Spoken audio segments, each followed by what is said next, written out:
Hello? Hello? Well, let's just, yeah, let's, hello. Hi, welcome. We are, gonna play some Parsnip tonight. This game has a reputation for crashing, like, super a lot. So, please do bear with any technical difficulties. But yes. Let me see if I can get it to there it is. Okay. Wow. Oh, needs a little boopity. There you go. But good evening and welcome to our first, well, I guess I've been doing horror games a lot this month for the whole week. No, for the whole month of Spooktober, but this is like the half week run up to Halloween horror spam show. So I guess week-long horror vibes. Almost. I know I'm starting a little bit later than usual and a bit later than advertised, but I was just on Autumn's stream hashing out a Dungeons and Dragons character with her, and I'm excited for starting to play that campaign in the future. Very fun. I've done D&D before, but this, but yeah, I still wanted to do my own stream thing because I took a break on Monday, so I needed to, you know, keep the Twitch algorithm happy, do the hours, plus I was missing streaming, so, because I love you, yeah. But yeah, Parsnip is the first game that kind of comes a little before the testimony of Trixie Glimmer Smith and the Three Lesbians in a Barrel and that. It's meant to be short. It's meant to have some issues with technical difficulties and stuff, but I will be saving frequently to try and avoid, that being too much of a problem. Anyway, Kai noises. But, hopefully I won't have to save it super often. If it's too troublesome, I'll move on to our next game anyway. But it is meant to take about an hour or so to play through. And then we'll move on to Three Lesbians in a Winter Special. Which, I don't know how long that one is. Also meant to be pretty short, probably. But it should be fun. Yeah, let's get started. See how we go. Wah, yawn. What a happy morning for me, a parsnip bunner. I'm awake, and I want some cake. You can already see the style is different. It's more like animated adventure point-and-click game, rather than a visual novel like Trixie and Three Lesbians. Let's see. But wait, I used all my ingredients last night to bake a cake for tea. Oh no, I only have sugar left. Oh, this is so sad. I should grab my sugar, then see if my friends can help me. I mean, if you're gonna bring it back, but a big help box too. Left click on an item or character to bring up the interaction menu. Right click or hold down the right mouse button anywhere on screen and Parsnip will move there. Use the middle mouse button or the space bar to open or close Parsnip's bag. During dialogue, click anywhere on the screen to advance the text. Press escape to instantly quit the game without saving. Help and examining. Clicking the examine icon on the interaction menu will get Parsnip to look at the item or character. He might have some useful information, probably not.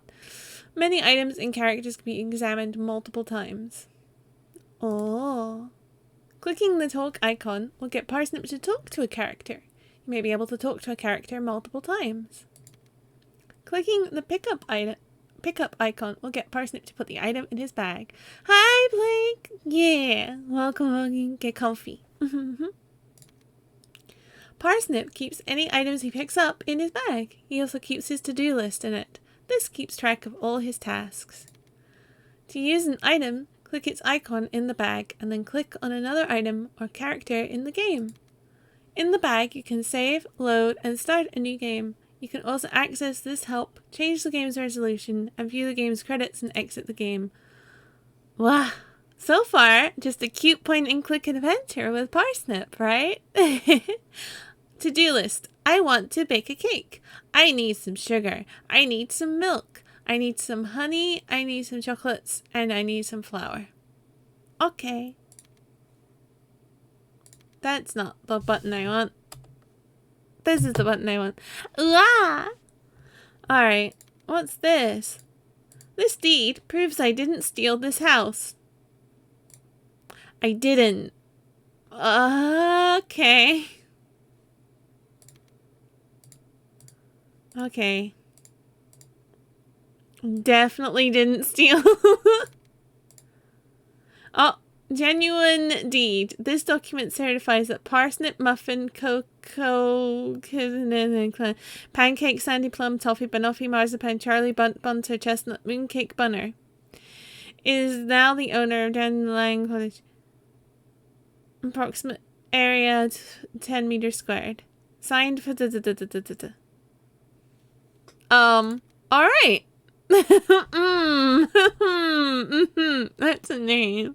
That is a name for sure. Alright, boots. Those are my bootsies. I can go outside with them. Alright, but first, let's have a little look over here. Sugar. Sugar Daddy is my favorite sugar brand. It has 20% extra sugar per sugar than other competing brands.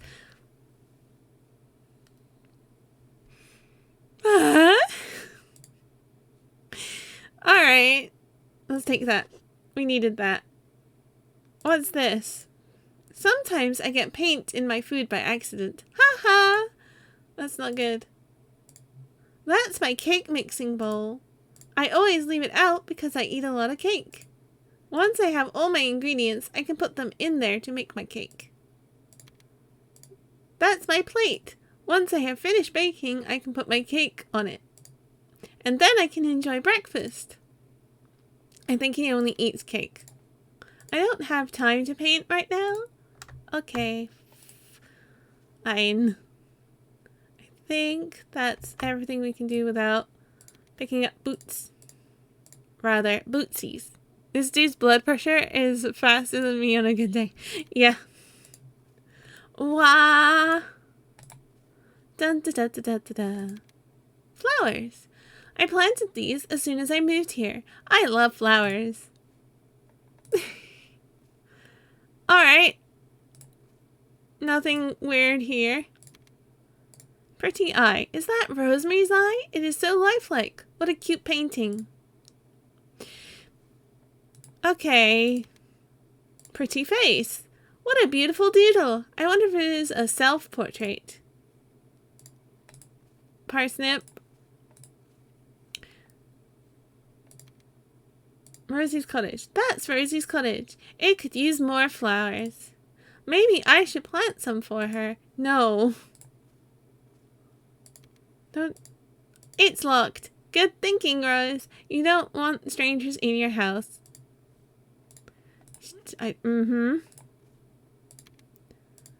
Wow! A bottle of juice. It's like looking at a photograph.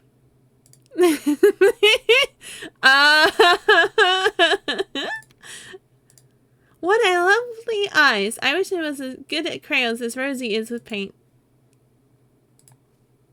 I'm just day drinking. I'm just day drinking. Le Rose.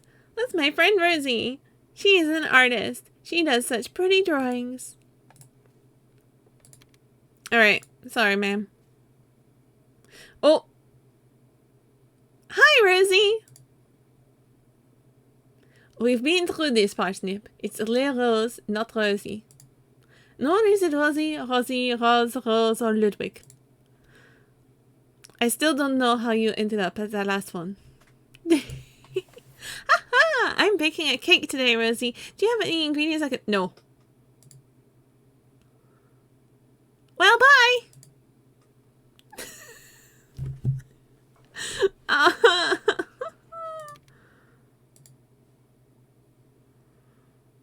So, what's up, Rosie? Are you having a magical day?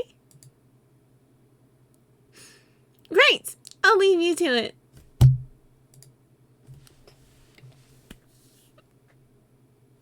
Yep, let's go.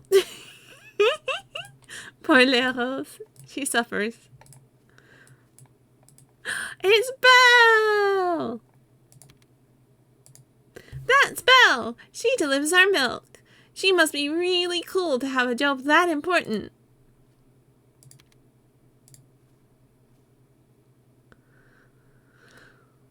Hey, Belle! It's me, Parsnip! Have you got me my chocolate milk today? Damn, Belle rebranded fast as fuck. Yep. Sure do, hon. I bring you it every day, remember? Haha, you sure do. I can't bring you it right now, though, hon. This sheep is in the way, and my contract says nothing about shifting rogue sheep. Milking, sure, but nothing about moving them. Oh, so they all drink sheep milk. That's our council business, see? Wow, what a naughty sheep. We should phone the police. Hey now, partner, maybe you should shoo it away for me, and then I can deliver your milk. Wow! Oh, wow! Good idea, Belle. No wonder you are a milkwoman with ideas like that. How does it... Okay. You have all the right moves.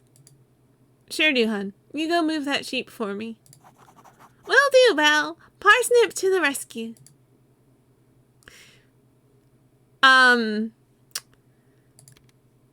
Annoying sheep. This silly sheep is blocking the road. What a mess. This is a crisis. Sheep are such menaces. It's just a sheep, Parsnip.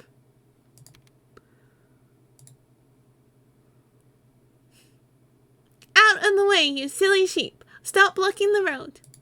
Shoo, shoo, go away. It worked. I can go down the road now. That was easy. That was easy.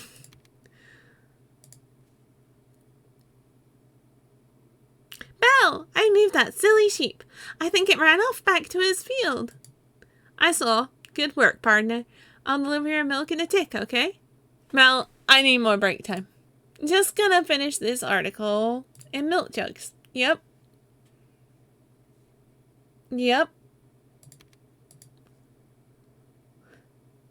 Boulders. Just gonna finish this article. Alright.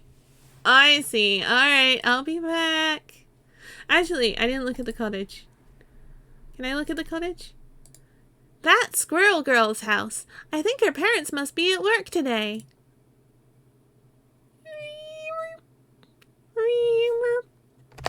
I mean, nothing bad could be happening there. Nope. Milk float. That milk float belongs to Belle. She drives it here every day to bring me my chocolate milk.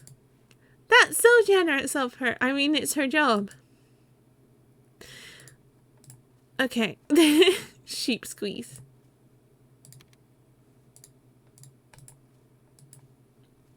Oh, hey. Wow, Squirrel Girl has some chocolates. Maybe if I ask nicely, I can borrow them for my cake. Well, will you ask nicely, though? Ah, I keep right-clicking instead to talk, because that's, yeah. Other games. Hi, Squirrel Girl. I'm baking a cake for my breakfast, and I would love to include your chocolates in it. Could I borrow them? No way, old man. These are my chocolates, and I'm gonna eat them all. Wahaha. Besides, my parents told me never to talk to strangers. Haha, but I'm not a stranger. I'm Parsnip, Parsnip Bunner. My parents told me you were the most strange stranger, and that I shouldn't talk to you. I was expecting her to say at all, but you know. Haha, those jokers. Apparently, you're a bad influence. Haha, those jokers. I'm Parsnip, and I'm a good influence. So, can I borrow those chocolates now? Nope, these are like the only food I have left besides some twigs I found in the woods.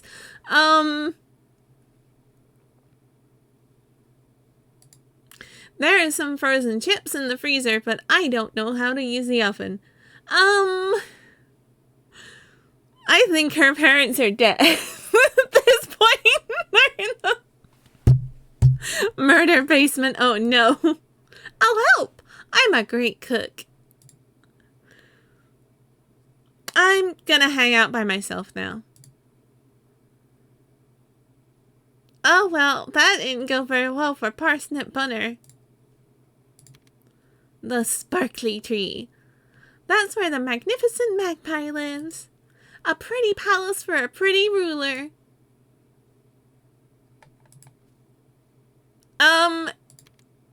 That's a knife. Wow, sure, what a shiny knife.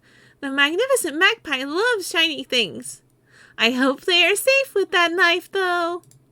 So do I. Knives are very dangerous. That went kind of slowly. What? That's the magnificent magpie. They are super important. They claim to be the ruler of all these lands, and I, for one, do not doubt them. Alright, let's talk to them. Hi, magnificent magpie. What is it with birds in this series? Magnificent magpie, the cultured corvid. Squark, squark!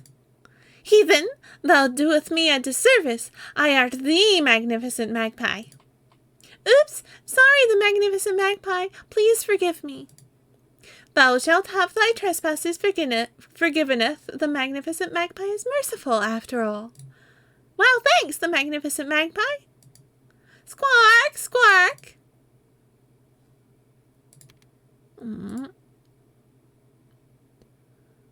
Begone, thou must leave me to thine duties. I feel the tattered figure's whispers, and must guard thine tree against its presence.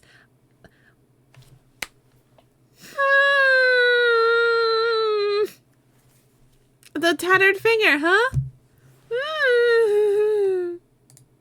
Squawk, squawk. Magpie does indeed have an ego. Alright, alright, yep, alright. Cool, cool, cool. Sheep. Sheep are like clouds with legs. I think I prefer clouds, though. What can I hear? Oh, murder house. Right. This cottage looks abandoned. It's not very pretty.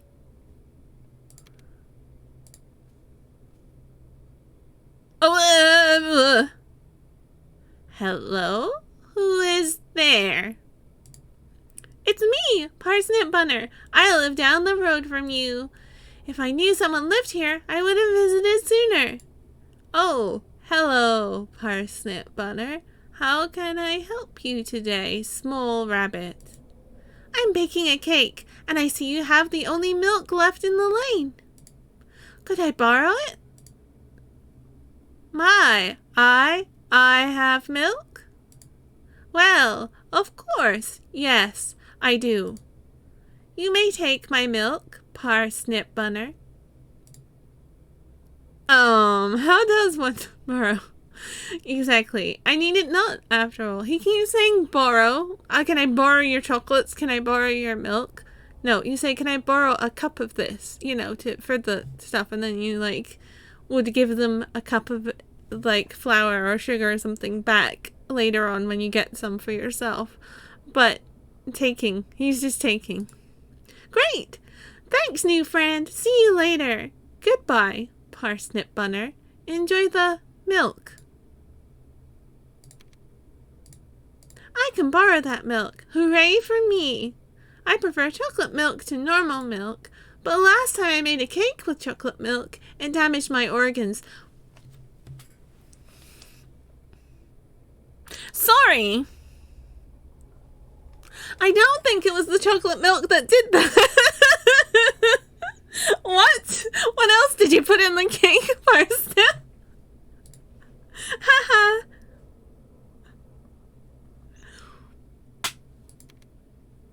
This is just, yeah, I safe. Sorry. Chocolate milk doesn't injure your organs? Question mark? I'm just looking around for more stuff to click on, but I think we gotta... Hi. That squirrel girl. She lives with her parents in Acorn Cottage, right? She skates around a lot on her wheel shoes. I tried skating once, but ended up in hospital. Was the dude in there the one that buys... I think it might be, yeah. So did 7 others. Wait. Yeah, the books. Yeah, what kind of roller skating accident did you have that hospitalized yourself and 7 other people? Now, just a second, because... What a pretty picture. I crawled from my cage, my sisters, unaware of my torment. Though I no longer read it, the images of the cursed place still filled my sight, burnt into my retinas like the fire of the atom. I heard in my mind whispers born from the hiatus as the king in the pale mask spoke to me, offering me such secrets, a way to free my sisters from their empty, meaningless lives.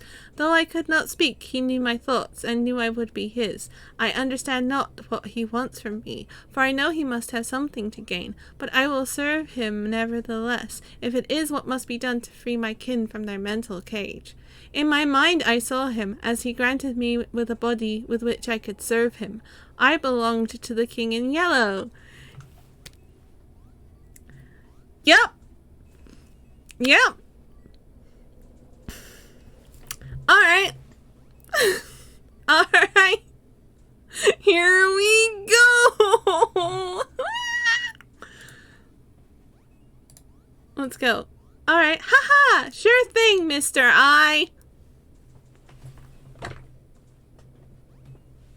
Could someone with a vague grasp on reality find these? No, wait. Maybe it's better that Parsnip's the one finding these, because he's already lost his grip on reality, so he's not affected by the... Alright. Anyway. Yep. I don't think she can see me. She must be having too much fun on her game machine.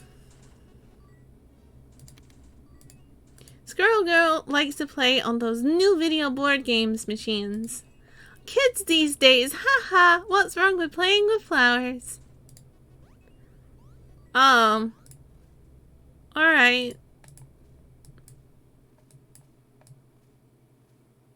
Hello? What a pretty picture. Uh-oh. Parsnip is a boomer. He owns a house, remember? My sinews snapped and my bones cracked, my body painfully contorting to a more useful form. Though I screamed as I hid in the basement of the cold, lonely building, none heard, and I was left for days in the dark. All the time he spoke to me, filling my head with truths I wish I could forget. I heard rain and was granted a moment of solitude. I pulled myself outside on my new legs, and my wool, stained with my own blood and tears, was cleansed by the rain. I finally knew what had to be done. The voices I had heard for the past week came to form instructions, the way to get what I wanted. The king in yellow had to be called forth. I'm a boy! Thank you, Parsnip. O and B. Bee. Wow, what a big bee. I hope it doesn't sting me. Ha ha.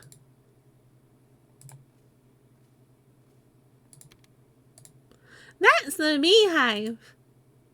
I think bees probably live there. Yes. Let's talk to Bee. Buzz, Buzz, it's me, Parsnip. Oh, geez, kid, what do you want? I'm baking a cake, and I would love to include some honey. Do you know where I could get some? I don't have time to go to the shops today. It's morning, right? is this a joke? Or bees, kid? We make honey. Whoa, that's amazing. I never knew bees could do that. So do you want some honey, or are you just going to stand there all day? Can I have some honey, please? Sure, kid. We'll make you a deal. Your aunt used to plant flowers for us, lovely lady. A real dame, you get me?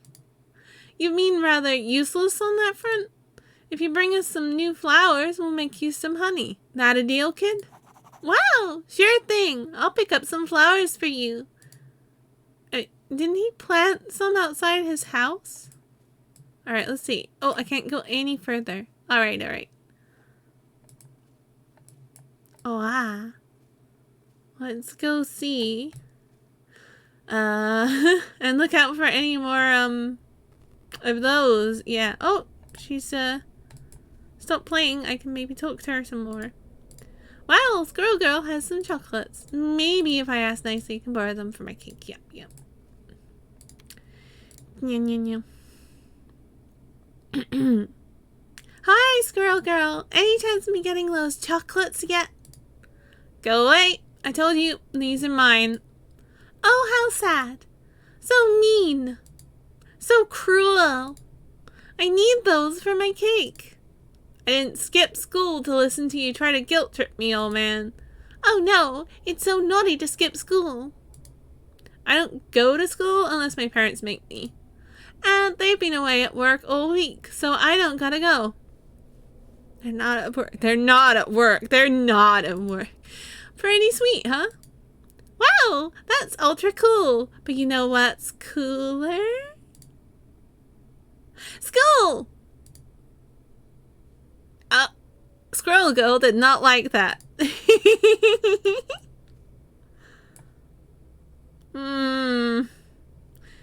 Okay, bye. My new friend lives in there. I guess they don't have much time to tidy.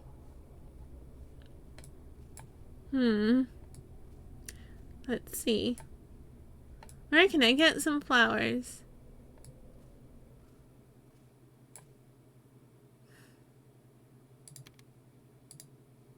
Sharp! What a shiny knife. The magnificent magpie loves shiny things. I hope they are safe with that knife, though. Knives are very dangerous. Again. Well, this time we want to ask if we can get some flowers. I have some outside my cottage. Yeah. So we'll go back to the cottage. And keep bothering Squirrel Girl. Oh.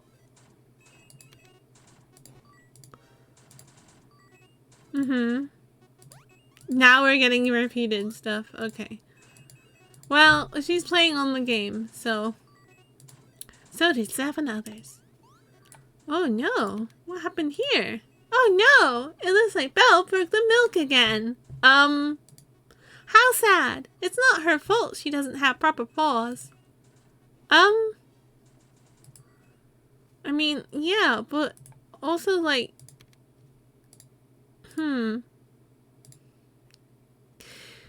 I guess, you know, well, I guess that's why she's gonna get fired. One reason. Wheat field.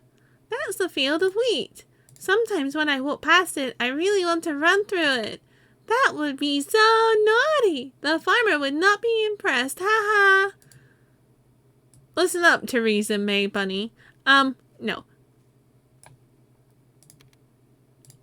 What lovely eyes. I wish I was as good at crayons as Rosie is with paint. Okay, they're definitely just, yeah. Oh no. Belle! Oh no, it looks like Belle broke the milk again. How sad. Yep, it's not her fault that she doesn't have proper paws. Oh well. I bet the bees would love these pretty flowers. Alright, let's take some. There we go. There's our chocolate milk. It's not broken. Belle always brings me chocolate milk. Normal milk is so boring, and I'm a fun bun. that spell? She must be really cool to have a job that important. Yes, yes. Title is sus. Wah! Bun is sus. He's a little sus. I will not argue that. Hi, Lost. Hello. Oh, hi. Thank you. I mean, he just wants to make a cake, guys. It's not his fault there's a cultist of the king in yellow in the lane. I mean, what? Nothing. Thanks for delivering the milk, Belle. No worries, hun. I get paid for it, remember? By the bottle, actually. That's why I deliver to the empty cottage at the end of the road. Delivering to empty buildings probably makes up half my day. Belle. No. Those suckers of the council have no idea. Ha! Am I gonna join my 15th cult now? Please don't join them. Totally lost. Wow! That's so clever. Ha! Sure is, Parsnip. Ha! Sure is. I'll talk to you later, Parsnip. Okay. It's a little murdery. It's a little murdery. That float belongs to Belle. Drives it here every day to bring me my chocolate milk. That's so generous of her. Again, Parsnip, it's her job. Signpost. No, Parsnip X Belle. Most of the people in these games are some variety of gay. So, I would not... Also, Parsnip... No one deserves to have Parsnip on them. In their lives. Foisted upon them. You know. That's a signpost. It points at things. Parsnip, read the signpost. Ow.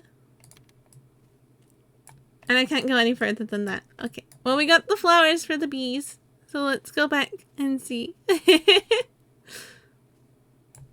This is our artist friend. Lils. How you doing, liberals? Drinking? Yeah. Yeah. First thing in the morning. I don't think I'd want a parsnip in my life, to be honest. Oh, he's a boy. He's a boy.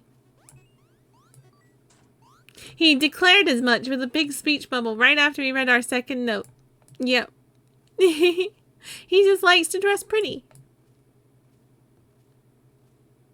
Yeah. There's the cultist house. Don't worry about that. Yeah.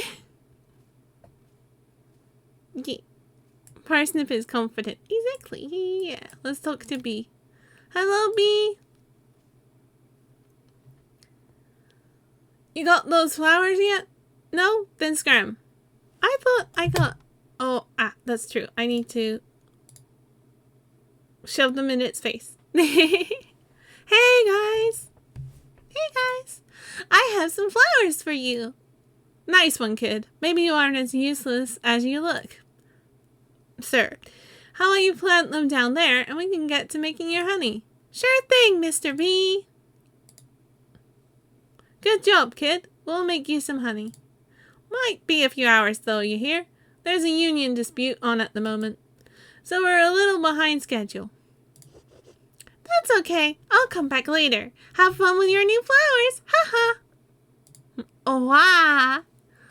This is a very good floof, it's true. We still need chocolates and flour. How are you gonna do that? Let's save. Well, maybe something will have changed on the lane if we head back. Gosh, that is loud.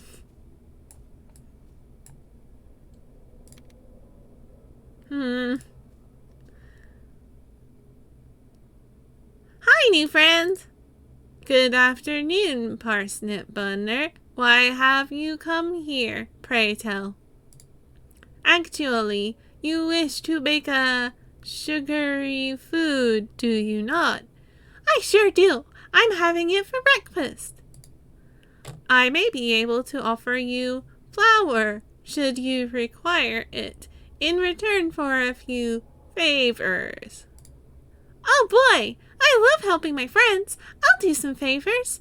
No, oh no. All this for breakfast? I know, right? He just eats cake. He just bakes cake, then eats cake, then is like, what am I going to do for my next meal? Gonna bake a cake. If it would not be too much trouble, I would very much like some candles. He just wants candles. It is fine. They will guide me and light the path for the king. Yep. Alright. Candles. Very normal. I can get you some candles. I bet La Rose has some. She has lots of nice stuff. Very normal. Perfectly normal. Totally normal. Nothing culty going on here. Nope. No, sir. The magpie has a knife. It's fine.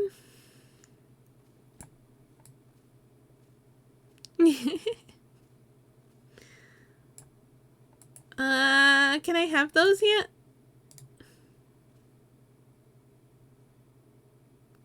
Hi again. It's me, Parsnip. Don't ask me about my chocolates again. You'll regret it. My uncle works for the company that makes Nightscape, and he will ban your account. Oh no, but I don't even play Nightscape. I get too afraid of cyberbullies. And that game has a lot of computer violence in it. Too scary. I haven't changed my clothes for a week. Oh, okay. Okay, bye.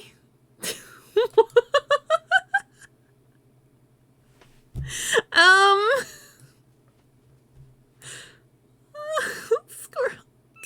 Yep, true gamer. Yes, the squirrel girl's house. I think her parents must be at work today, as they have been for the whole week. The fuck is going on in this? A few things. Oh, she's moved.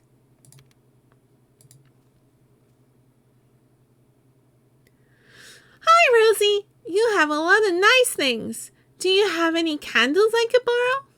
I mean, I have candles. But you can't borrow them. I don't really trust you with anything involving fire. That's valid. Yep. Well, good point, Rosie. Fire safety is super important. Can I borrow them anyway? No, you can't. Stop pestering me to lend you things. In that case, we can trade. I can paint you a picture in return for some candles. No, don't do that. I just cannot wait to show you my art skills. No, seriously, Parsnip, leave me alone. See you later, Roxana. That's not her name. Lost, thank you for the care package. Stretch. And some water. His poor artist. She's his next door neighbor. And yeah, she drinks about 60 bottles of wine a day by the time we get to her in Trixie. Yes. So this is the first game in the series that then continues in Testimony of Trixie, Glimmersmith, and Three Lesbians in a Barrel. So there's definitely some stuff going on here. It's a standalone, but it's sort of... Also, if you've played the other games, you sort of know some of what's going on. But this is like expanding on stuff and revealing some of the backstory. Other than the fact she's French. I don't know if she's really French, but you know. I should borrow some candles. I should paint a picture for Rose. There is some paint in my cottage. French do drink a lot. That is true. But she's also a kindergartner teacher. So that could also explain it. You know? My cottage. That's my cottage. It was a present from my aunt when she moved to Friendly Oak Cemetery. It's not called move. Alright. Parsnip. Alright. Sometimes I get paint in my food by accident. Haha. Don't do that.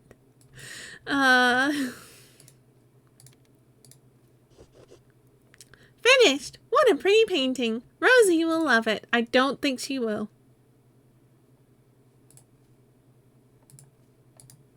Can I use the door? Oh, I have to click on the boots, I think, to go outside. There we go. Oh, boy. Hi, I've painted for you a picture. A picture. No, God.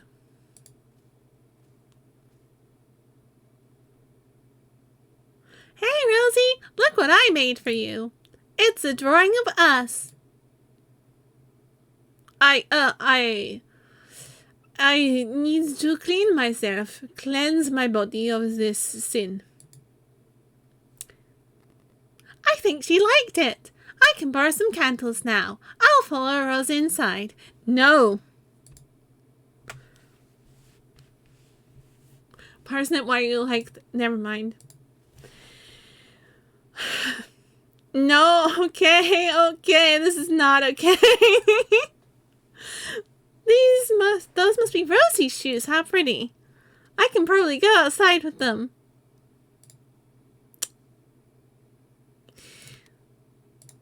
Wow, what a fire hazard. Fire next to a shower curtain. This is a disaster waiting to happen. He's not wrong, but I better take care of this mess. Rosie would appreciate it. She's in the back. Out. Alright. Okay. Candles acquired. Candles acquired for the totally not suspicious cultist. I mean, new friend in the cottage. Oh, that was uncomfortable. Nope. Okay. Oh boy, okay. I should grab the candles from the bag and be like, hello, post through letterbox. Hi, I brought some candles for you. Oh, wonderful, majestic. My friend, Parsnip Bunner, you have most impressed me. There is just one small thing I require, and then you may have your reward. I require a knife, small rabbit, small creature. My previous one was damaged while cutting assorted meats and bones.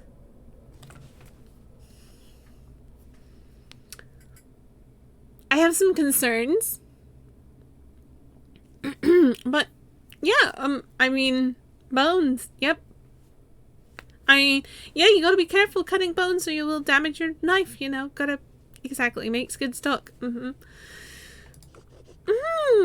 not really supposed to touch knives after the incident, but okay, I'll help. Parsnip, what incident? Thank you, Parsnip Bunner. I am most indebted to you. I can only hope your dark future is short and merciful. I have many questions. Parsnip. He also tried roller skating one time and ended up in the hospital along with 7 other people. So, was he using a knife while roller skating? I don't... Parsnip. Like, I'm concerned about Parsnip, and then I'm also concerned about the wishing your dark future is, you know. Wow, sharp. What a shiny knife. The magnificent magpie loves shiny things. I hope they are safe with that knife, though. Knives are very dangerous. Alright, we didn't get any new dialogue on that, but we can talk to the magnificent magpie. The magnificent magpie? You love shiny things, and I can see you have a shiny knife. Could I borrow it for a while? Hark! The surf wishes to arm itself. Could this be the start of a revolution? Of a coup? A revolt? No, oh no, of course not. I would never try to overthrow you. Verily, that is what the serf would saith to thy ruler, before usurping their throne. Mayhap if thou prove thy loyalty to me. Tell me how great I art. The magnificent magpie is a fair and beautiful ruler. We should all look to their majesty. More, more. Squawk, squawk. We all bow down to the magnificent magpie, the richest and most charming bird to live. Wonderful, wonderful. Squawk, squawk. Thou art truly a loyal serf. Thou may have thy knife. Yay! No, Oh, Parsnip, this is bad decisions time. But hey, here we go. That's just, you gotta do the point and clicks. You gotta solve the puzzles and do this can only go so well. I have a knife for you. Swish, stab, cut, cut, cut, cut, cut, cut, cut, cut, cut, cut, cut, cut, cut, cut, cut, cut. Only joking. It's always important to be careful with knives, Parsnip. Friends get hurt otherwise. Amusing joke, Parsnip Bunner. Now, as promised, your reward, some flour. Wheat, ground to dust, as all should be. Parsnip low-key a crazed murderer or something. There's already one of those on the What? Hello?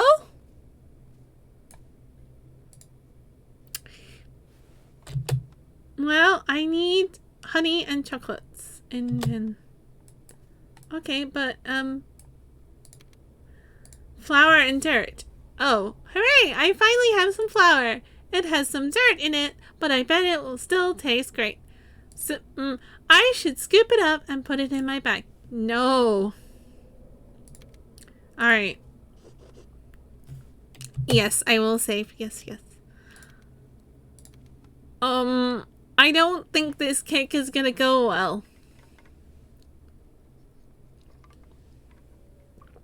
Flop. Sap, sap, hello. Welcome, welcome. Have a good flump. Yes, yes. We are playing Parsnip. It's cute. It's fine. Everything's fine. Nothing is wrong here. Nope. Absolutely. Yep. Very unconcerning. How are you? Wow. I'm good. Thank you. Thank you. I hope you're doing good as well. Yes, yes. We are helping Parsnip bake a cake. Yep. So we still need chocolates and we still need honey. Yep. That's fine. It's fine. Everything's fine. I don't know. Let's see if they're done yet. That bee looks busy.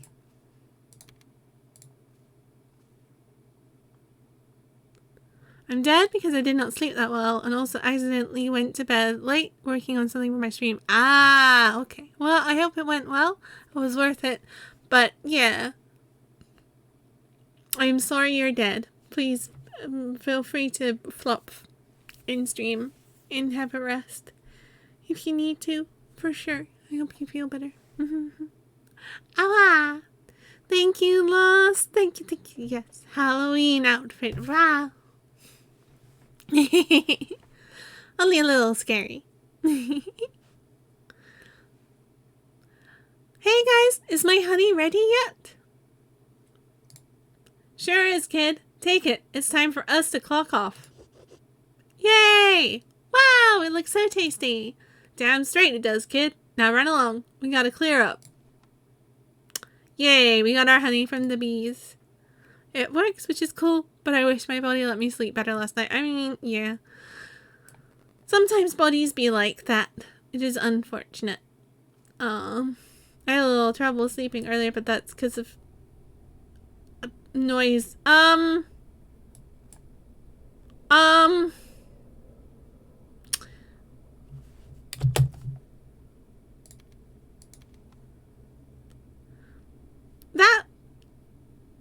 Yay, chocolates! That looks like Squirrel Girl's skate. I guess she must have lost it here. Wow, Squirrel Girl left her chocolates out here for me. Parsnip. How kind. Thank you, Squirrel Girl. She really didn't want to give him the chocolates because they're the only food she has left, apart from frozen chips, and she can't use an oven. So, I don't think she left those there for him. This is called stealing, Parsnip, but we're going to do it. There we go. My chocolates now. Parsnip Bunner's chocolates now. Squirrel Girl. I'll miss her. Yes. Unfortunately, I think, yeah. I mean, she hadn't changed her clothes in a week. Also, if we click those, we get a little note. Which is, we've already looked. It's called a yellow sign. You know. I'll just touch it again. For Sap Sap. I called from my cage, my sisters, unaware of my torment. Though I no longer read it, the images of the cursed play still filled my sight, burnt into my retinas like the fire of the atom. I hear in my mind whispers born from the Hyades as the king in the pale mask spoke to me, offering me such secrets, a way to free my sisters from their empty, meaningless lives. Though I could not speak, he knew my thoughts, and knew I would be his.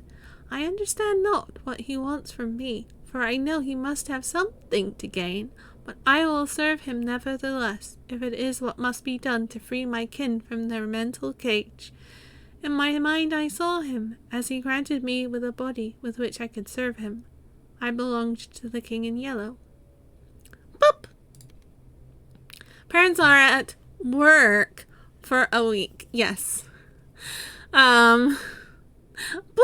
Ah, thank you, Sap Sap. Haha, sure thing, Mr. I. Yes, the parents are just not around, and everyone assumes they're at work. Because that's where she thinks they are. So, you know. Yeah. They are not dead in the murder basement of the cultist at all. I promise. Booped.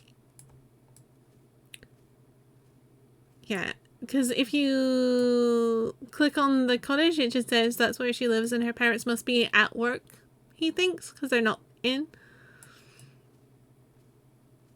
I mean, you didn't get much else. Oh, hey, you're back outside. Hi, Rosie. Parsnip, it's like 4 p.m. I am way too tired to talk to you right now. Conversations with you are like snorting E-numbers. That's okay. It's almost time for my breakfast. Breakfast, Parsnip? At 4 p.m. A cake for breakfast. At 4 p.m. It's almost evening. Nope, I haven't had breakfast yet, so it's still morning. Oh, of course, Parsnip. I forgot time revolves around you. Parsnip, the deity of time. The center of the universe. I don't know what those words mean, but I agree. Help. Someone send Rose help. It is 4 p.m. Yes.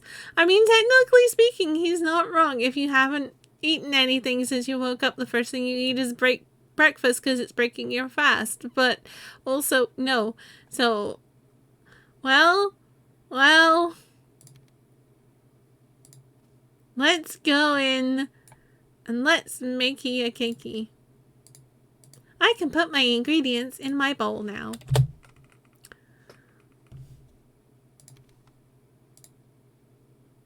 Sugar. I'm going to pour this entire bag of sugar into my mix. Of course he is.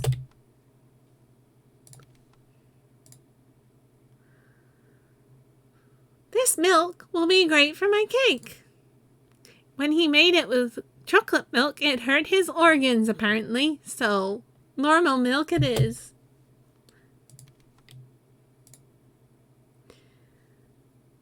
Here's some flour, Mr. Cake. It almost looks like sugar. I wish it was. It's a little dirty, but I'm sure it's fine. Everything's fine.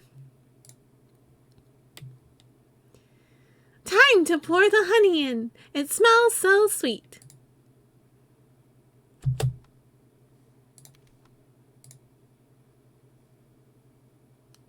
These chocolates I picked off of the floor look so tasty. I wish I had more. Parsnip, no. This dude about to die from the sugar rush. I mean, okay. My cake is ready. It looks so yummy. Maybe I should share it with my friends. Or I could just put it on my plate and eat it up straight away. Alright, chat. Should we eat it? Or should we share it with our friends?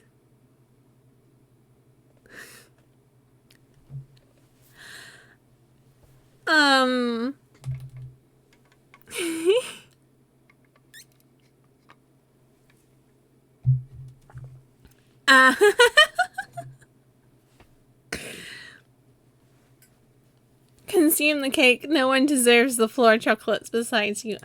Okay, true. My cake is ready. It looks so yummy. Maybe I should share it with my friends. Or I could just put it on my plate and eat it up straight away. Alright. Consume the cake. No one deserves the floor chocolates. Yeah, I mean, that's true. Sharing is caring. Oh, we've got a deadlock. Oh, lost. Okay. Well, I mean, I did just say if we could do both. Sharing the diabetes. I have a Komodo with a gun, though. That's true. Let's share it with our friends. Oh, God, I almost broke it. Sharing the diabetes. Why, do you want everyone here to die, Lost?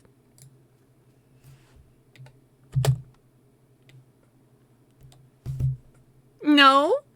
Don't share the cake. Sorry. At least not the cow chick. Okay. We will spare.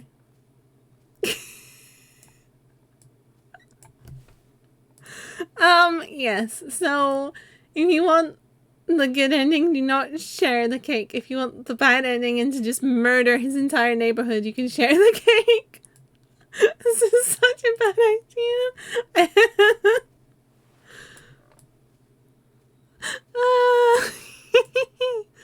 Why? Are we just gonna murder the cultist? Let's go murder the cultist.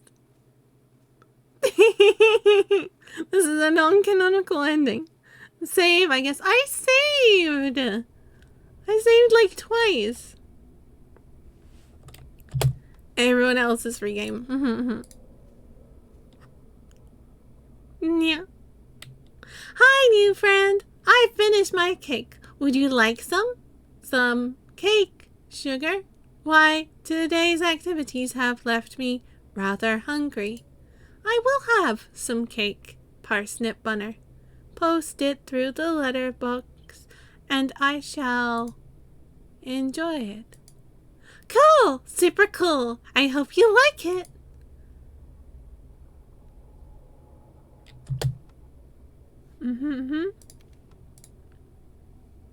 Or does that just repeat? Oh, yeah. Okay. Hi, new friend. I finished my cake. Would you like some? Yeah. Okay. His text just goes very... Oh, well. Parsnip gonna get his hand snipped off by that claw. It's okay. My bad. It's a hoof. But yes, it does look very claw-like, I will admit. Don't worry. It's a weird angle for it. But yes. We'll just murder the cultist and save the squirrels. Although it might be too late. But we'll get revenge for the squirrels. Yeah! That's what we do. So, what are you supposed to do?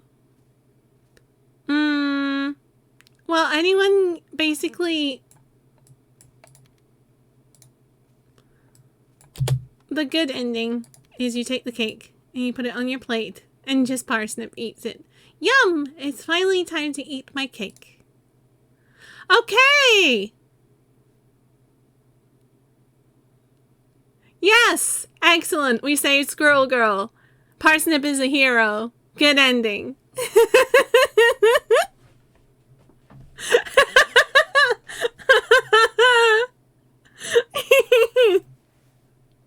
Her parents are still fucking dead. But there you go! Yay! That was it.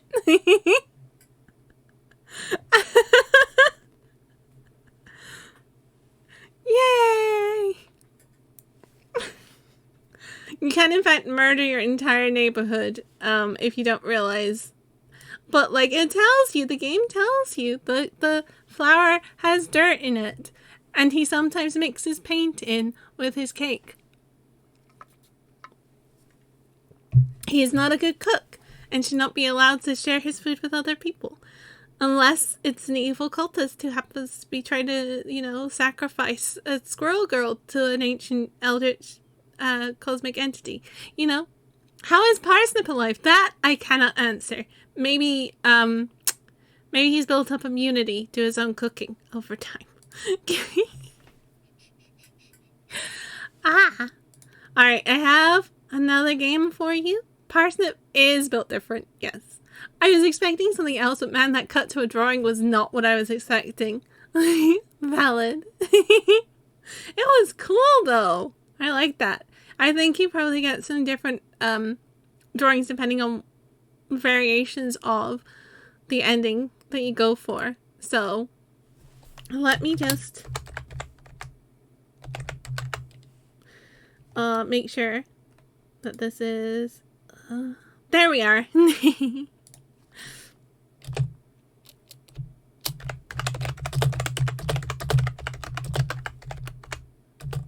Let's go see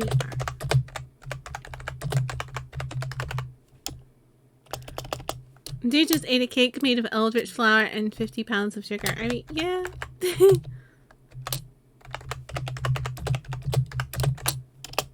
Don't you casually enjoy cake made from eldritch flour and 50 pounds of sugar? Not normally.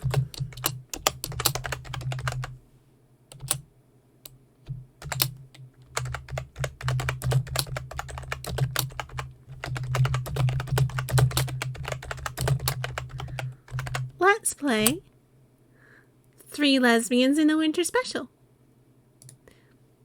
I tried to set the game and it didn't want to do it, so it's a follow-up to 3 Lesbians in a Barrel.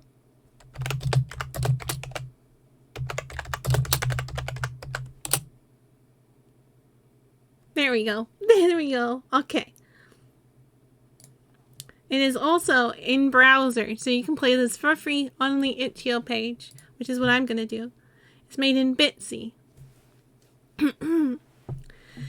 It's Snowmas tomorrow. Trixie can hardly believe it. Did I mess up the... No, it's fine.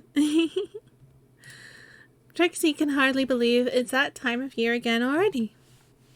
Reminds me of the game I played called Dungeon and Lesbians. I mean, possibly, but it depends what they were doing. Ah! Calamity! Hello, Senpai Calamity. Thank you for the raid. Hello, hello, welcome raiders. Wow. How can 12 months feel so long and yet pass so fast? Thank you. Thank you for handling the shout out. I'm just gonna keep... Raid. Ah. Should I put the sensitivity all the way up or... Oh, I should have full screened. Oh well. Alright, hold on. Let me see. Sensitivity. Bro, let's just crank it all the way up. Well, actually, we don't even need the zoom because yeah, this is supposed to be a no scope. No scope. Oh, I should. Holy shit, yeah. Like, all right. Let me get on top of this. Wow. Hi, Para. Bro, that didn't even hit him. That wasn't even close.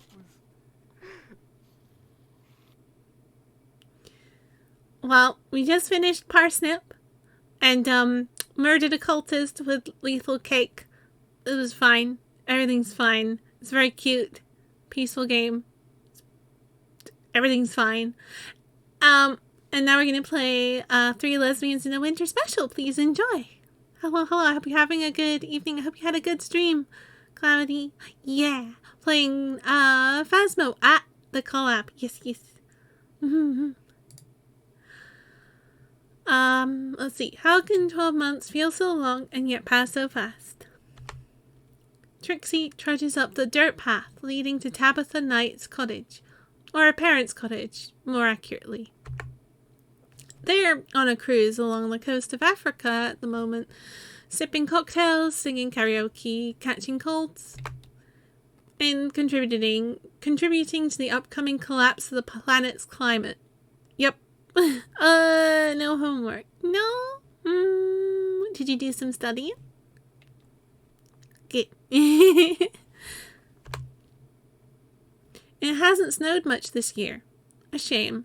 Trixie was really hoping for a white snowmas instead of a grey, muddy one. Gosh, relatable. Except, well, snow is also bad, but mud is pretty slippy. It isn't snowing anymore, but it's still cold, bitingly so. Trixie is both glad that she wore her snowmas sweater and annoyed that she forgot to wear her snowmas scarf, her woolly hat, or her tail warmer. And try to study? Good. And as long as you try. Sorry. Still, all hope is not lost. A warm light glows from a window ahead. Trixie's friends are waiting for her. Okay. A branch. Trixie! In a different art style. Hey! If I were making a fire, which I'm not, this would be really useful. I keep feeling like I forgot something.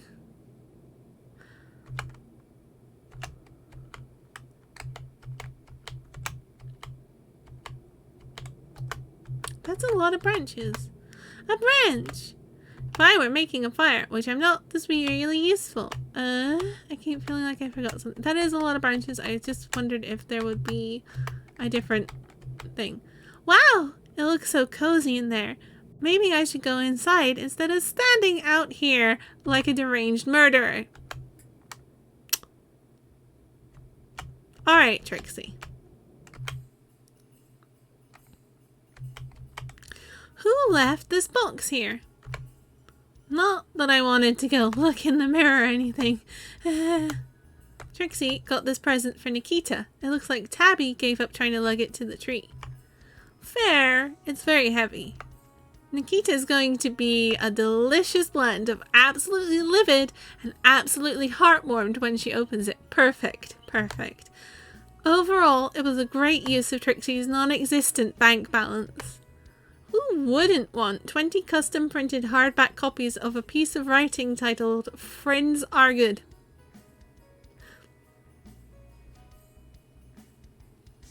Trixie!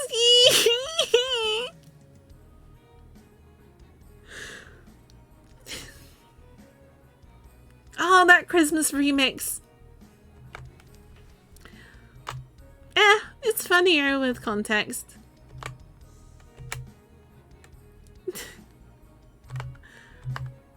Trixie! I was worried you'd gone lost.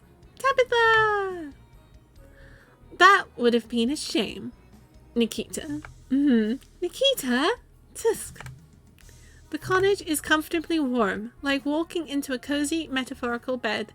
Middle-class decor hangs cheerily from the walls. I'd want it. I mean, yeah.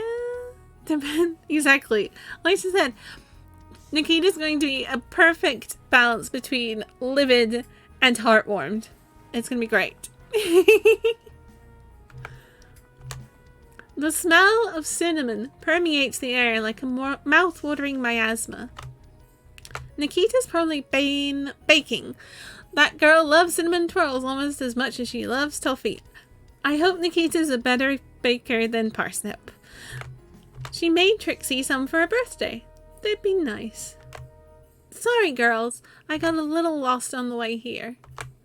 One rural woodland path looks a lot like the other when it's dark. It should not be dark at 5 o'clock.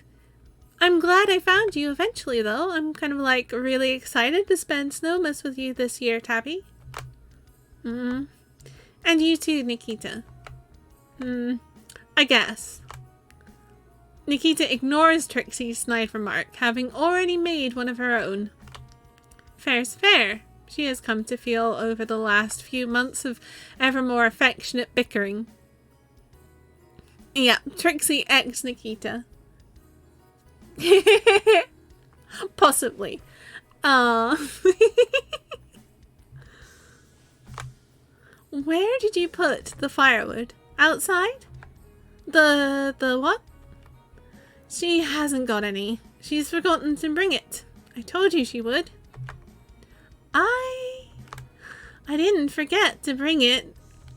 I forgot to buy it. Ugh. Oh, Trixie. A fox, a mouse, and a doggo. It's a little hard to tell from this art, but Nikita's a deer. She was in The Testimony of Trixie, Glimmersmith, and Three Lesbians in a Barrow, and she is a deer with a cut in her ear from a fight. She's also self-described as an academic with lesbian leanings rather than a lesbian. So, and Trixie's possibly bisexual, she thinks, maybe. She likes boys in theory. So, yes.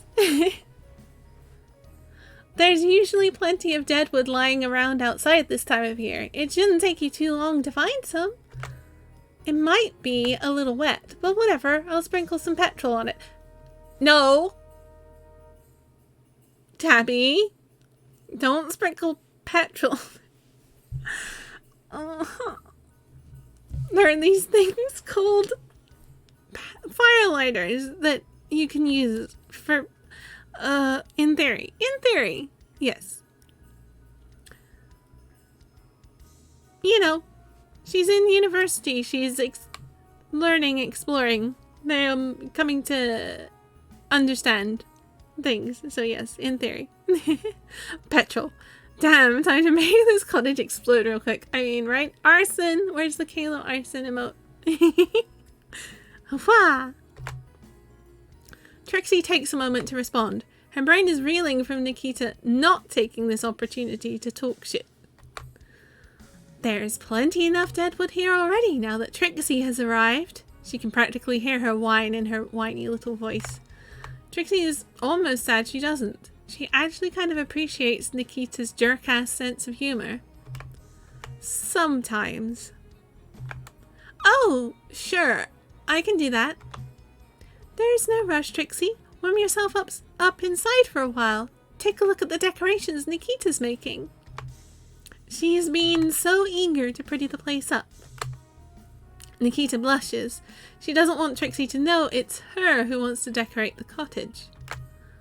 Not after the last month of her insisting Snowmas is stupid and not even a real holiday. Because it was invented by the Postal Service to sell more stamps.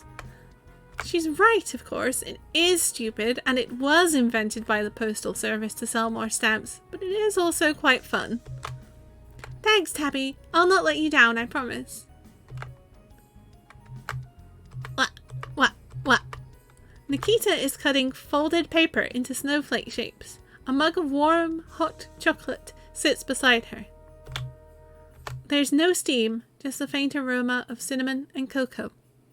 Oh yes, hot chocolate is what we call cocoa in the UK. Hot cocoa.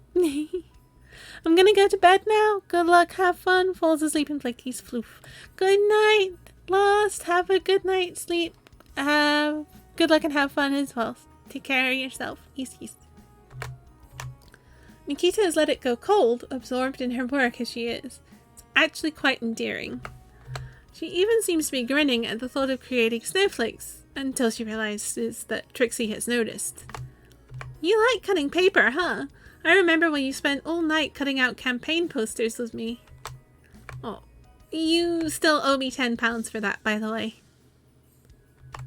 Oh, envelopes. I like scissors. They're fun to use. I like folding paper too. It's fun. Yeah, you do love scissors, as I found out in the summer. Shut up, Smith.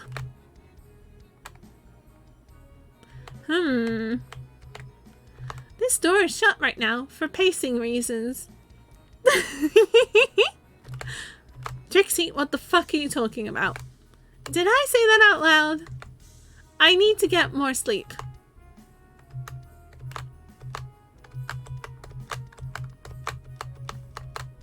A neatly wrapped present. It's for Nikita from Tabby. Trixie was in Dominums with Tabby when she bought it. A black cardigan. Nikita wears a lot of black cardigans. In Tabby's mind, this means Nikita will want another black cardigan. If it's from Tabby, she probably will.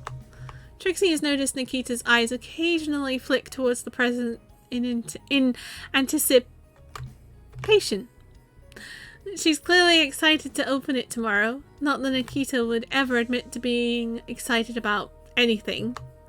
And not that Trixie would ever admit to looking directly into Nikita's eyes. Nope. A gift for Trixie. It isn't wrapped. Nikita doesn't bother wrapping gifts, preferring instead to package them in reusable bags. Tabby commends her for her environmentalism, but Nikita is motivated purely by practicality. The gift is labelled from Nikita. The full stop really drips with enthusiastic Snowmas cheer. What would Nikita get me for Snowmas? Trixie wonders. Nikita, did you get me a decapitated sheep's head for Snowmas? Yes. Alright. Wow, this sapling has seen better days. What? Not that it matters at this point. What's wrong with sapling? No. I feel kind of bad for it, though. It's doing its best. Maybe it doesn't want to be burnt at midnight. What? Oh no, we're burning sapling at midnight, everyone.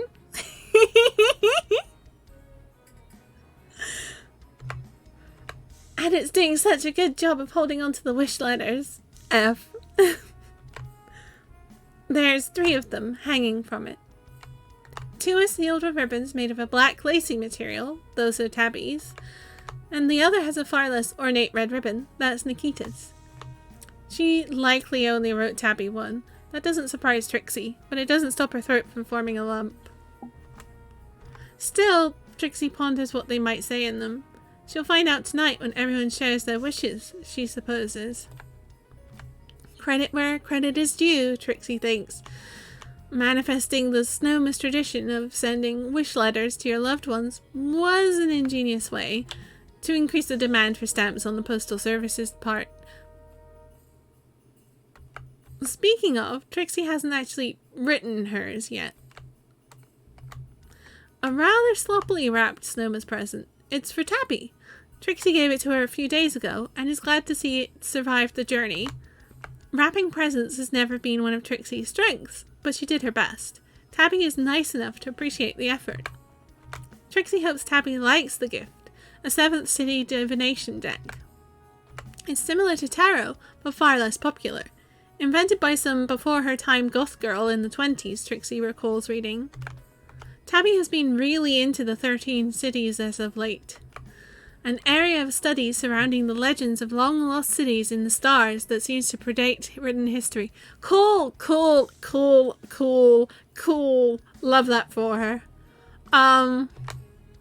There were once 14, but Carcosa fell from heaven to rot in the waking world, or so the myths go. Cool! Cool! Awesome! Love hearing about Carcosa again. Yep. Trixie shivers. That's enough of that train of thought.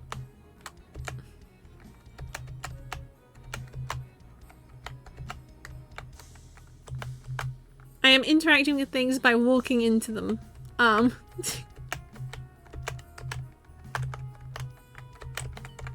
Whee! Tabby's bookcase contains a frankly chaotic range of genres: action, fantasy, romance. The Lovely Lady's Guide to Lovely Ladyhood? Wasn't the Lovely Lady nasty girl classification system debunked like a century ago as being just classism with extra steps? Pretty much, yes. My sister got me the book as a joke when I came out. We read it together in old-timey Anglian Broadcasting Company voices and laughed. I'm trying to get my BBC voice on here. Hang on.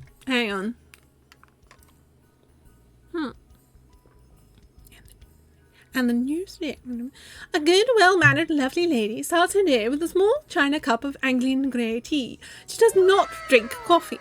Thank you for the Dragon Care package, Blake. Thank you.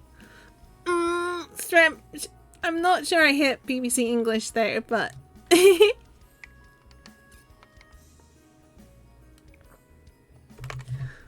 For that is the realm of the nasty girl.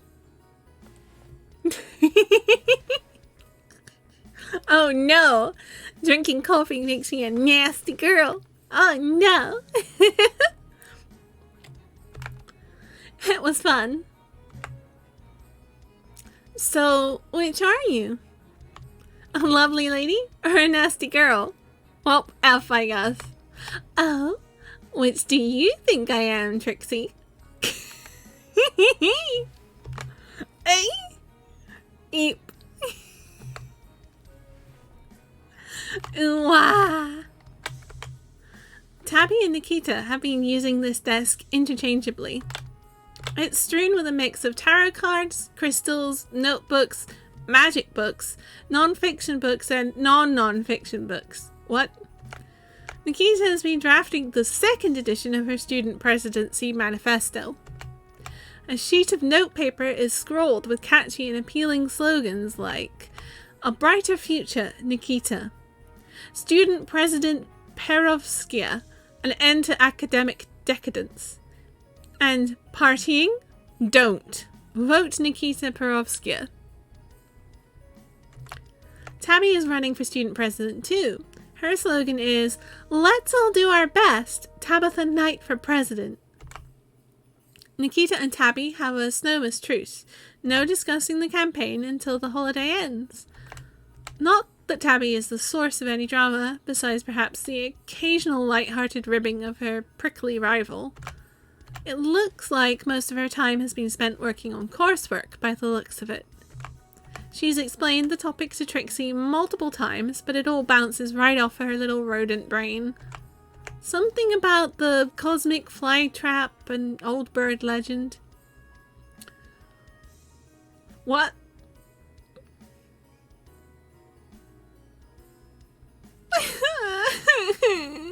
What's a cosmic fly trap? Oh god.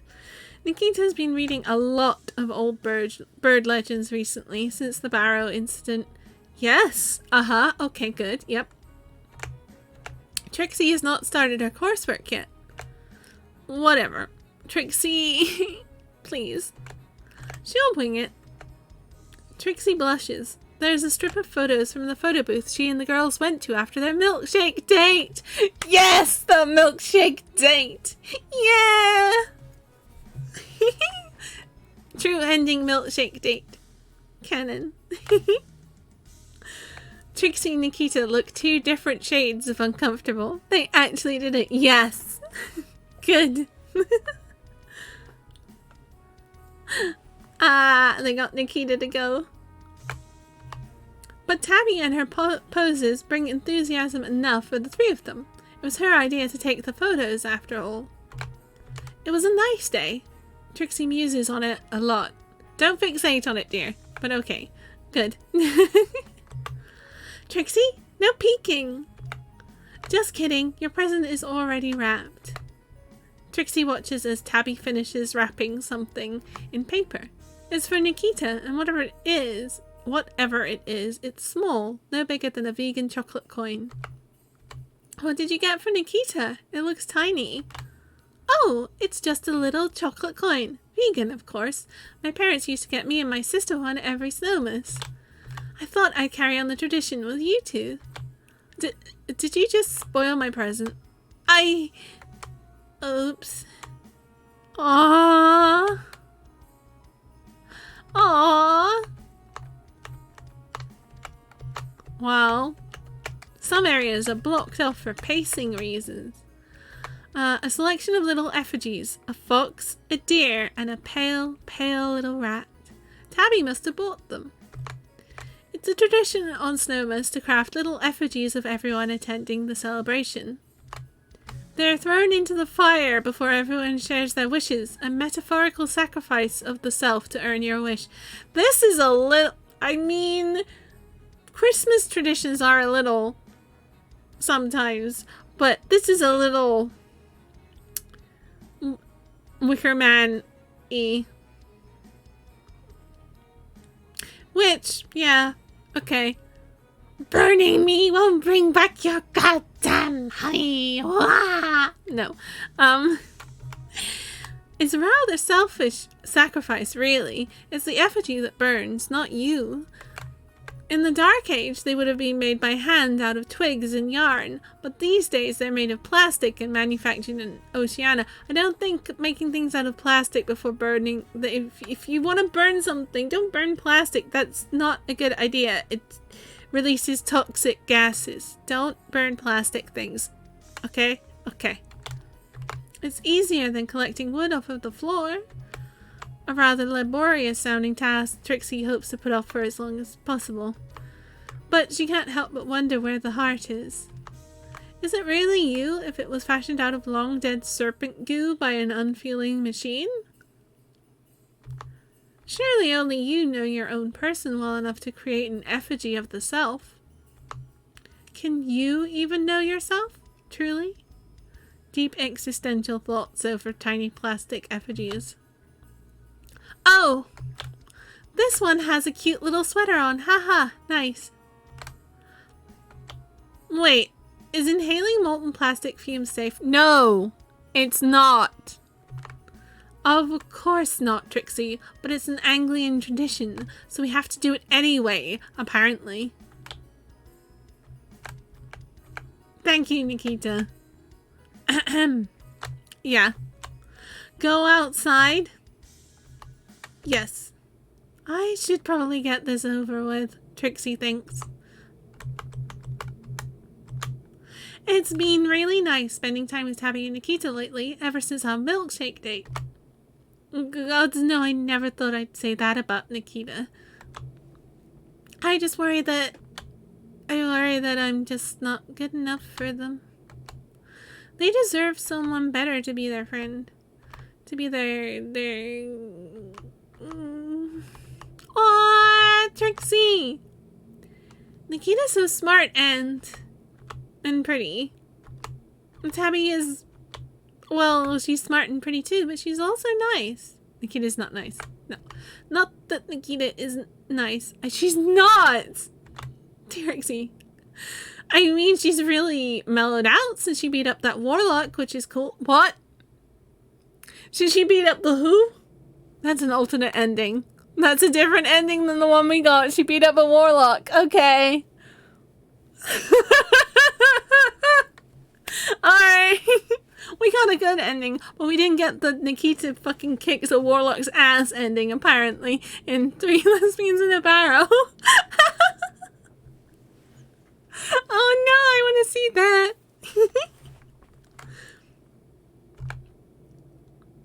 Trixie, meanwhile, Trixie just screws up. She arrives late. She forgets to buy firewood. She fucks up her coursework again and again. She got her friends trapped in a barrel with an undead skeleton. She talks to herself while she's trudging about in the snow like she's deranged. Oh, relatable. No, I know they probably wouldn't want me to be there. Well, but I want to be their friend at least. I know I am at the moment, but for how long? They got on so well without me. So, what's the point in Trixie? No! Gods. I thought I'd gotten over these feelings? I'm just constantly feeling inadequate, like I'm a fuck-up. Who am I kidding? I didn't. No, Trixie! Wow, this got kinda heavy, huh? This is the last time I pick up more than 4 bits of firewood at the same time with these noodly little arms. I mean, the wood's heavy, but also, I hope I wasn't gone too long. Ayo.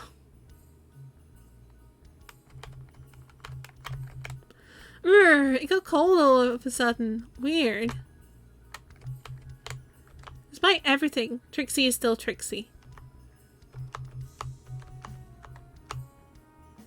Wait, how do you get into the There's no door. How do you get into the kitchen from...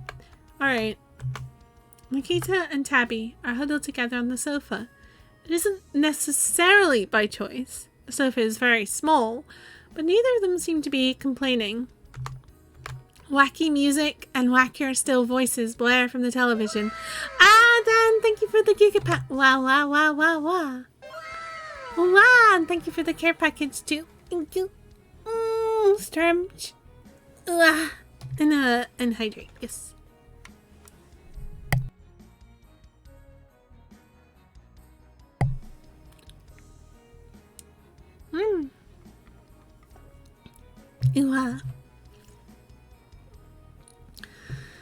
A green fuzzy puppet is flailing about next to a live action squirrel wearing a top hat.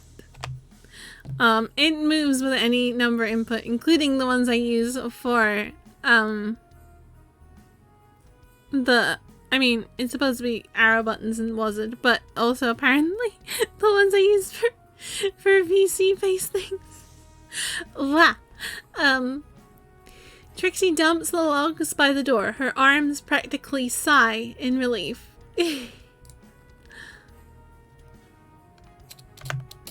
Sigh. Trixie, how did you get on outside? You were gone a while. We were getting worried. Oh, I kind of bumbled about a little. Wanted some air and stuff, you know? Wasn't having a emotional breakdown about your self-worth outside or anything. Haha. Sweats. Hello, hi Jesty. Hi Dan. Yeah. Hello, hello. Welcome, welcome. We're playing 3 Lesbians in a Winter Special. The sequel to 3 Lesbians in a Barrel. What have you been up to? I finished wrapping your presents, so I did some tarot for Nikita. Right, Nikita? Uh-huh. I was telling Trixie about your tarot readings, sweetie. I don't believe in tarot. It's stupid. Tabby seems to ignore her. Tabby doesn't need Nikita to have faith in her readings. She already knows they're going to come true. Yeah. Oh man, you know what they say. 3 lesbians is better than 2. This is true. But we went into this in Barrow, but Tabby suggested 3 lesbians in a barrow as a band name, and Trixie was like, well, actually I'm kind of bisexual, I think, because I kind of like boys in theory, and Nikita self-describes as an academic with lesbian leanings, but close enough. It's good, the writing is good. Nikita's reading spelled love on the horizon. Ooh. The blep. Tabby holds up 2 cards. The 2 of Cups, representing new love, and 12 the Horizon, representing the horizon. Tabby's readings remain as deep as ever. Nikita blushes. She blushes a lot around Tabby. Less so around Trixie, although that might simply be because she's usually the one in control of that dynamic. Hey, speaking of things coming up on the horizon, you still haven't written your wish letters, Trixie. There's some paper and pens on my desk. You can go write it there. Oh, I forgot. Can't I just, say my wishes? Trixie says this, but she doesn't mean it. She knows full well the words she wants to say would never make their way out of her throat. They would die before they saw light, and all that would emerge from her mouth would be their death rattle. The written word is often easier for difficult situations, as impersonal as it is. Trixie uses smiley faces to take the edge off in digital messages, but that rarely translates well to the physical world. No one likes a forced smile. Ooh, smiley. You have to write your wish letters, Trixie. It's the Snowmas tradition.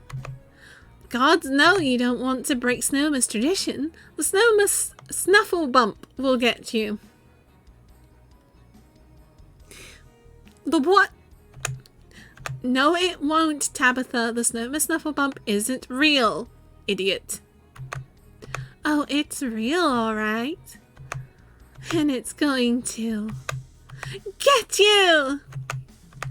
Tabby's hands launch themselves at Nikita's waist, who squeals in terror as she receives the tickling of her life. Her eyes, her voice, her very being are filled with the feral wildness that only a good tickle can pull from the depths of one's genetic memory. When the adorable violence finally ends, her face is practically a stop sign, so red is it. Tabby can't stop laughing. Nikita can't stop pouting. I hate you both. Trixie stifles a giggle. That was cute. But enough mucking about. She needs to go write her letter, then she can come watch the Muppets with the girls. Sorry, the Wuppets with the girls. Yeah, the Wuppets. That's what we're going with. It'll be a tight squeeze on the sofa with them. Exciting, Trixie thinks briefly before internally cringing. Ooh-wah! Ooh-wah! Nikita's left her hot chocolate on the floor, unfinished. Trixie briefly considers drinking it, but she's pretty sure the others would judge her if she did. Unless... Hey, look over there. Huh? Tabby's eye follows Trixie's finger and she peers into the corner. Tabby is so easy. Nikita's eyes, meanwhile, remain glued to the screen. She seems unable to perceive anything other than the Wuppets and their whimsical hijinks right now. Trixie seizes the opportunity to drink the hot chocolate. It's cold and faintly disappointing, distilled annually. Still, it's sugary at least. The perfect crime. Wow, that was an interesting stain. Good spot, Trixie. Nikita, you need to check this out. She puts her hand on Nikita's shoulder and gives her a little shake. Nikita doesn't respond, but Tabby leaves her hand on her for a little longer anyway, a little smile growing across her face. Ooh-wah. That's cute. That's cute. Okay. Let's see. Well, Tabby's room. Wow! The door's open now.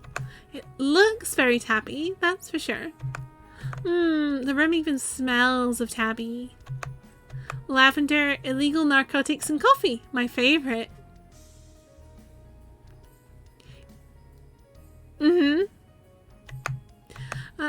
Oh gods, did I say that out loud? I'm really lucky the Wuppets are keeping those two distracted. Nikita might not have heard you, Trixie, but I sure did. Eee! Ugh! Tabby has left some items on the top of her chest of drawers. Oh, how embarrassing is a nondescript silicon sculpture TM. Yep, that's what that was. Yep. A nondescript silicon sculpture. Yep. And there's Tabby's water pipe. Sap, sap. Hello. I have to call it that for legal reasons. Why am I in the middle of the screen? Oh, that's weird. I shouldn't be. Anyway, Tabby uses it to partake in illegal drugs. I thought I moved back. I'm sorry. I shouldn't have been in the middle of the screen.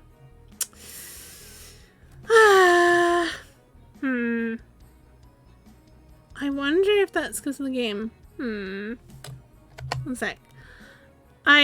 No, was not trying to hide something. Sorry. So the game uses certain buttons for interacting with stuff. So, I guess I wasn't paying attention because I'm trying to figure out the project with my partner and just noticed when I looked back. Ah, okay. Nikita's travel case. Trixie thinks of the popular video game Tetris. Nikita would break the world record high score. We will happen. I don't know. Okay. If she didn't think video games were for work-shy losers like Trixie. Trixie didn't bring much with her. Tabby told her not to. Everything she would need was already here. Nikita has predictably chosen to ignore Tabby and has brought her own toothbrush, several changes of clothes, a pocket calculator for some reason, 7 boxes of toffee millet bars, a stationery set, a globe for some reason, and a pair of reading glasses, again for some reason. Nikita does not wear glasses when she reads. Ah, thank you for the gigapet. Thank you, Para. Perhaps she worries she might develop rapid onset short-sightedness and be unable to study her books. Trixie has long since given up trying to understand some of Nikita's quirkier quirks. I don't know what happened, but have a pat. Thank you. I appreciate it. She's cute sometimes. Still, looking at the contents of the case and the room as a whole, Trixie can't help but be a little jealous, which she feels quite awful about.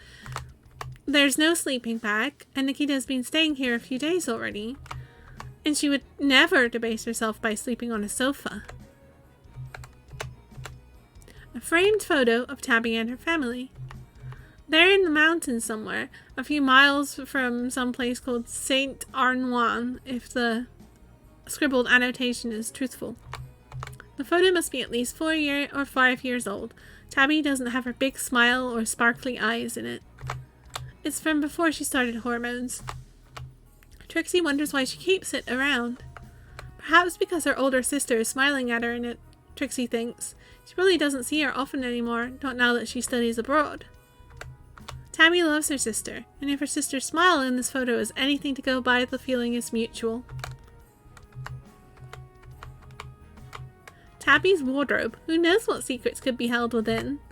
A shameful number of dresses? Weird, shameful, fucked up bondage gear?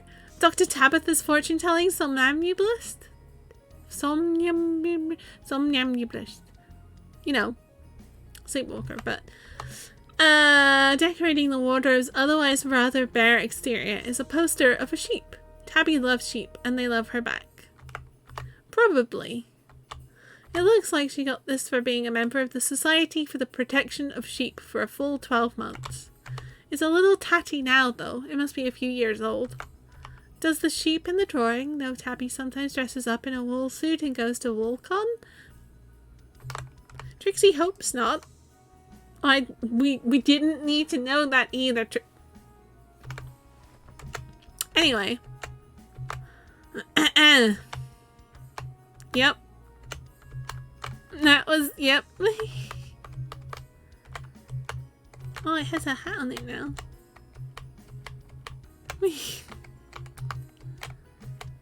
Right, wish letter? Wander around some more. Let's get it over with. Let us get it over with. Trixie sits at the desk and sighs.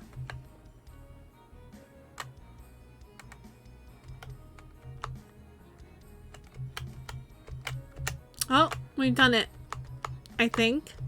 Question mark. There was something Trixie wanted to wish for from Tabby and Nikita. But I just couldn't do it. The credits begin to scroll on Muppets Snowmas Special, and the girls head outside.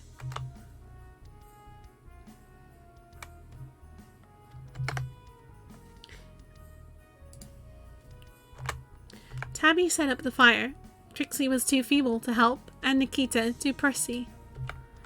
Tabby didn't mind, though. She likes to mother her brats, and it didn't take her long. If you're into that. Okay.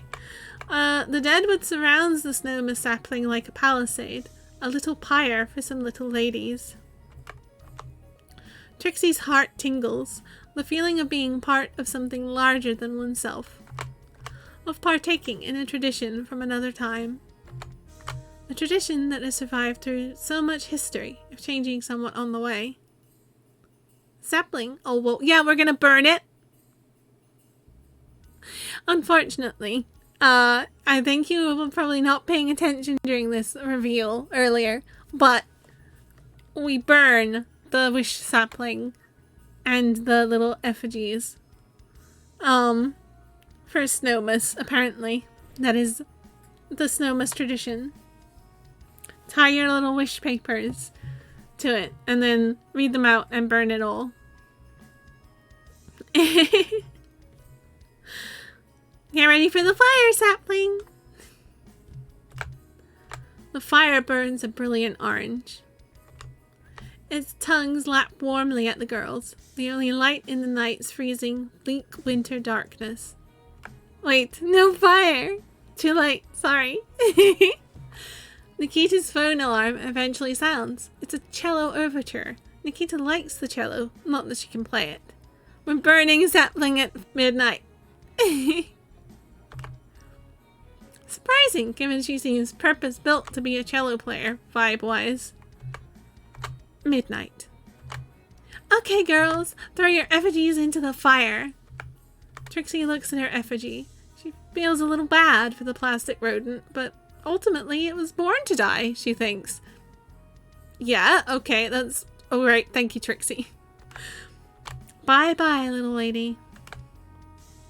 The group toss their effigies into the fire, a sacrifice of the self that must be made for their wishes to come true.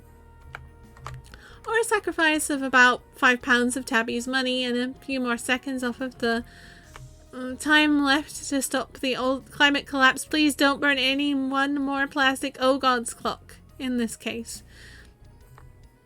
The figurines are quickly obscured by the flames. Good. Trixie isn't sure she wants to watch her tiny counterpart bubble and melt. Though, certainly with the anxiety she feels leading up to the exchange of wishes, she envies them somewhat. Well, I guess we have to swap our wishes now. Nikita rolls her eyes. This is stupid, she's thinking. This is stupid. Yep. Hey! Tabby laughs. Don't say that. The Snowmas Snufflebump might hear you. Nikita scowls, but it's the scowl Nikita does in place of a blush. She's ever such an indignant girl. The fox and the deer exchange wishes with each other. Tabby smiles as she reads Nikita's wish. Nikita tries very hard to look like she isn't smiling as she reads Tabby's. What about you, Trixie? You wrote letters for us, right? Oh, yeah, I did. Here you go. Trixie hands Tabby and Nikita her letters. She briefly considers accidentally dropping them into the fire, but she isn't confident enough in her ability to feign surprise. She thinks of her wishes. They were both the same. I wish I could be better. Tabby looks up from the letter and smiles at Trixie. Trixie briefly worries it's a pity smile, but the feeling passes. Tabby doesn't pity people. Her smiles are genuine. Her smiles are gorgeous. Her smiles are the highlights of Trixie's days.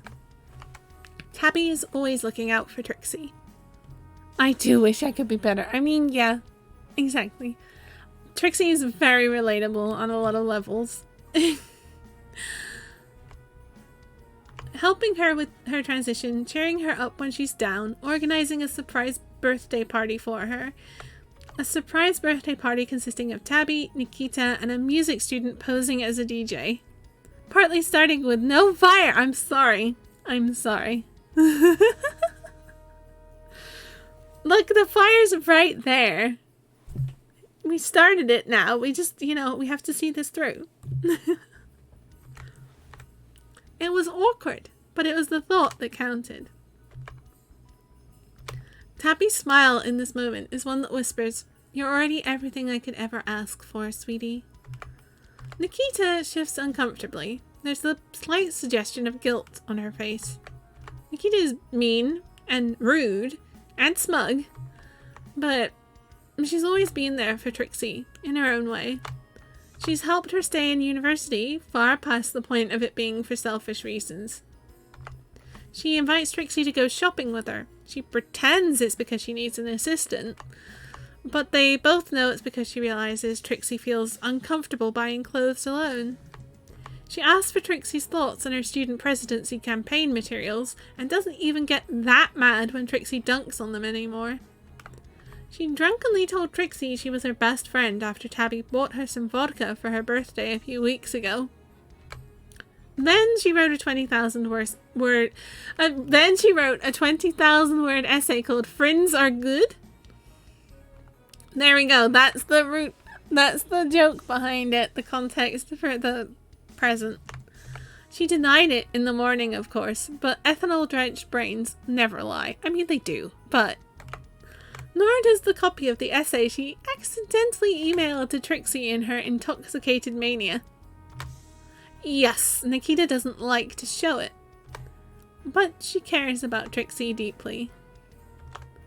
"I care about you too," Trixie wants to say. Why am I like this? Why did I spend half the day worrying about my friends not loving me, when I know they do so much? The thoughts run through Trixie's head until a chirpy voice pipes up and breaks her from her stupor. "Anyway, Trixie, we combined our letters for you, so you have half as much reading. Lucky you!" Bro, I feel that so much, right? Trixie sheepishly takes the letter from her, eyeing Tabby and Nikita nervously. Tabby's eyes smile. Tabby is a smile in the shape of a mammal. Nikita stares into the fire. This kind of emotional intimacy is not something she's used to, and even if it were, it's not something she altogether likes. Trixie unthreads the black lace ribbon, taking care not to damage it or drop it, for it is far too precious a thing. She unfolds the letter and takes a deep breath. She reads it, and then reads it again. It's not until the fifth reread that she looks up at her friends.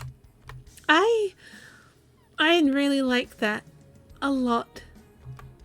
It's a little while before anyone talks. It's Tabby who eventually breaks the silence. It's always Tabby to break the silence. "Oh, presents time! Time for presents!" Actually, I think the fire melted the presents I got for you two. Oh no. Also, what was in the letter? What did she say? I'd like that too. We'll never know. Maybe we'll know. But we'll find out later for pacing. We probably shouldn't be stood so close to it, really. The mixture of molten plastic and petroleum fumes are making me feel kind of dizzy. Yeah. Well, F. Trio step away from the flames. Far enough to prevent any long-term health issues, but not enough to lose the smothering warmth that is ever so pleasant. There's a moment's silence, the crackling of the fire, the chilly wind through the trees, a distant bird call. It's Snowmas. It's a new year. It's nice. "Hey, Smith." Nikita is fumbling around in her bag. She pulls something out. It isn't wrapped. Nikita doesn't see the point in wrapping gifts. They're just going to be unwrapped eventually. "This is why no fire." Well, see, the problem is the plastic burning. The wood burning is absolutely fine, as long as you don't stand too close. Sorry, Sap Sap. It's okay. I'm sure you'll grow back.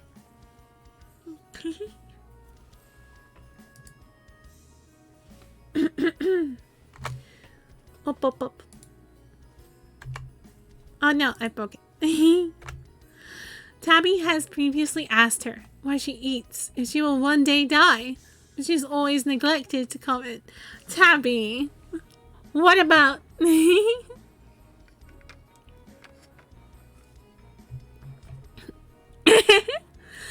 It's not my fault. It's the Snowmas tradition. It's a different sapling, I promise. Not in torture sap mode. No, it's fine. Don't worry about it. Don't worry about it. So, you know, a tradition. She passes the gift to Trixie. It is a small papercraft figure. Cyberbat Wildstar.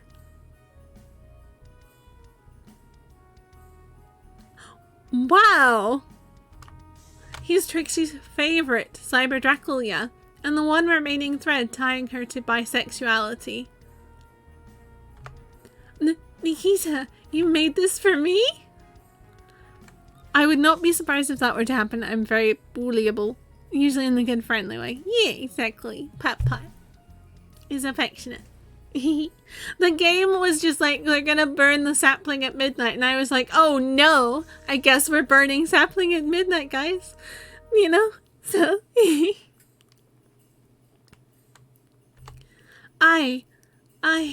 wow.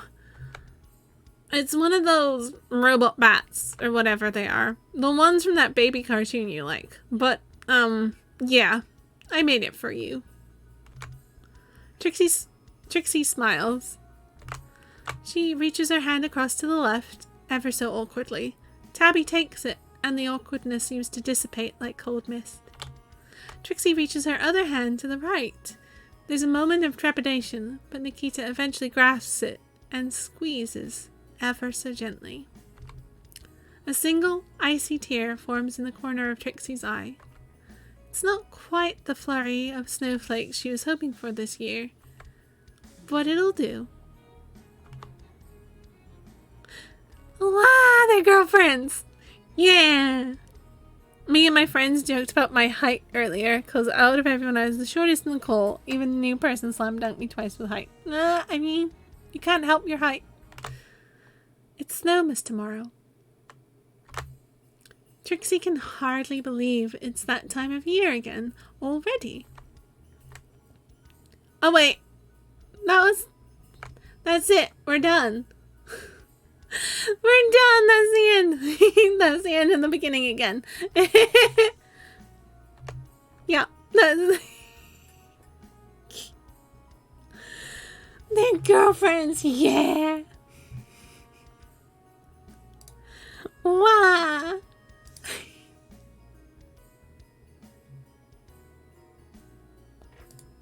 Wow. Cute.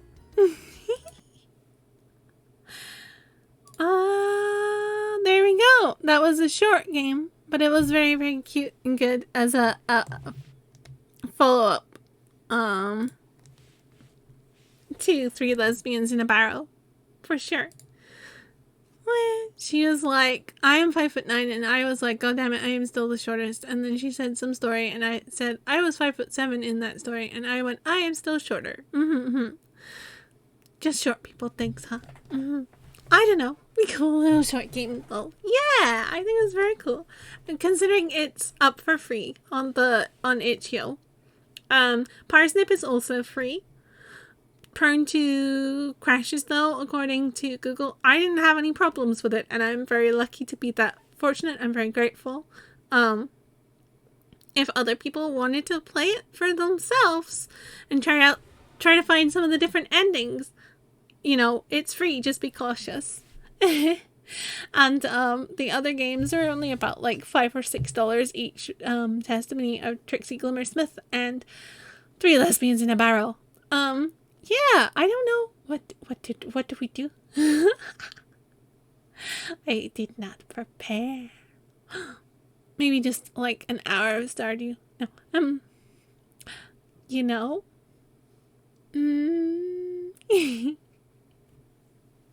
That's true. We should do the non-burning of saplings. I mean, I'm sorry, it's too late. Your sapling friend was already burned. I vote for that option. That's true. We gotta set. Hang on.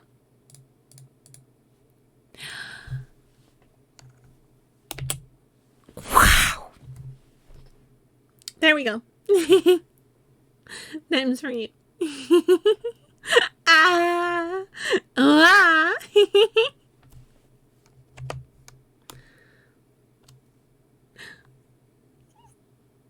Just a little dragon fire. It's fine. Don't worry. What? It's all good. I did. I don't know. I mean, we can switch to like Zatsudan for a minute and talk about like Lovecraft and shit. Or the games and things. Maybe. Or something. Ooh-ah. Ooh-ah. I don't know. I've never done a just chatting stream where it's like actually just chatting Zatsudan things, you know? But I don't know if people would like that if I did them or tried doing them. But yeah, the universe for the Trixie games and stuff is really interesting. I got really dragged in, which is why I wanted to play like all the games. Again, they're independently made and they're up on itch.io, and so I would encourage people to go and grab them if you want to play them for yourselves and see some of the other endings and stuff. Because I was considering playing more of them on stream, but then I was like, if I play all the endings, then that's not encouraging people to go and grab it and support the makers, right?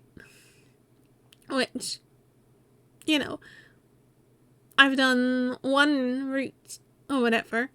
If you like the look of them, go get them. That is super interesting. But yeah, I was also wrong in which Cthulhu Mythos character the King in Yellow is. I thought it was Nyarlathotep, but it's Hastur. Originally from Robert Chambers' play, The King in Yellow, and then he got kind of rolled into the Cthulhu mythos and stuff.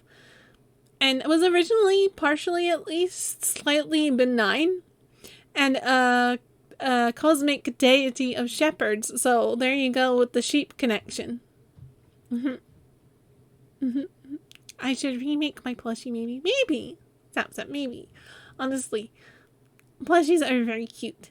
They are, and I do adore them, but also positioning all of them and having it work on separate layers and stuff can be a little when there's so many. Maybe we can rework things. Yeah. But yes. Oh. I used to make folders for that kind of stuff. Well, I moved all of mine into like Stream Elements. So it's all part of one browser source. But it also, with Stream Elements, it likes to snap to grid a lot. So positioning them exactly is a bit of a hassle. Sorry. But yeah, like, yeah. They also dunk on H.P. Lovecraft a bit in Trixie, in the Testimony of Trixie Gilmer-Smith. Plushies are good nodders. Very good, yes. He has a dunk on Brexit and have sheepsit. And stuff like that. They're just interesting games, and I'm like, oh, blah, blah, blah, blah. Tolkies. Zatsudan. Maybe a little. But yeah. I kind of like and don't like the one I made a little while ago. If you like it, or if you don't like it and you feel like making a new one, I would make a new one and see, and just like put it up and see which one people want to use. Because Like, yeah, again, it depends a little bit also on people's stream layouts. Not all of them are going to lend themselves terribly well to plushies. And for people who have Vroids versus Live 2D, you can't pin them to you. I mean, I could try and make hair with them as a texture, but it would be a bit weird. But yeah. I mean, it struggles. Yeah. I mean, you can tell. My ponytail should be going over the Blake plushie, but it's not because of the thing. What do you mean I could just learn how to 3D model? I've learned as much 3D modeling as I care to. Okay. Aha. But yes. We'll do things. I do things. I don't know. Honestly. You know? No. Pass. Pass. Yeah, okay. Never does it.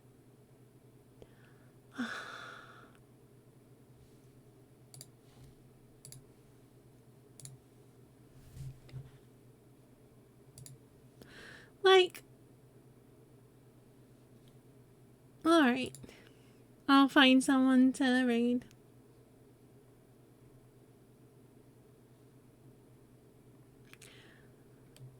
I feel like, I don't know.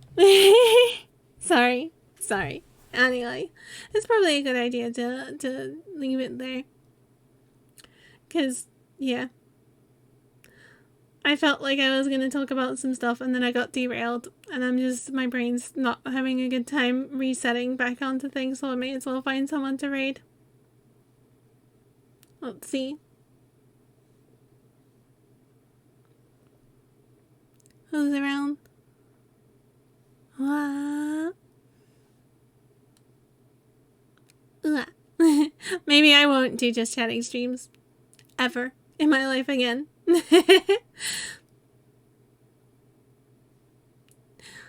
I'm not good at them. We've experimented and I'm no good. Let's see. Who haven't I rated in a bit? Who's live and doing horror games? More horror games for Halloween.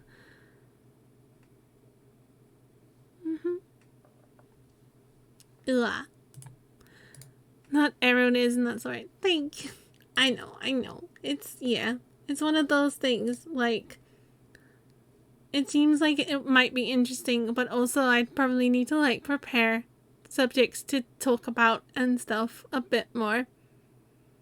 Just, and things like that. And, like, I kind of was thinking of just talking about the games that I've been playing and, like, discussing stuff like that, like the connection to the Cthulhu mythos and stuff like that, because it's kind of something I'm vaguely interested in and things like that. And the fact, and then there's like, well, but hey, not enough caffeine. Maybe I should talk about the fact I'm uncaffeinated. Instead. Looks like Comfy Catboy is playing RE Village, which is fun horror times for sure. And hasn't been going that long, so they should be going for a bit. And we haven't rated him in a while, so as far as I remember. Yeah! RE Village is good. Yeah. Let's raid Comfy Catboy. Yeah. Justy. If you are unsubscribed, you can copy and paste the emotes from raid message 1. If you are subscribed, make use of your subscriber emotes if you would like to, and copy and paste raid message 2. I get it, man. It's okay. We're gonna raid Comfy Catboy. He's just playing RE Village. Spooky times with big Vampire Mama. Wow, thank you for the gigapad, Dan. Wow, wow, wow, wow, wow. Wow, wow, wow, wow, wow. And the Dragon Care Package, Blake. Thank you. I will stretch and hydrate.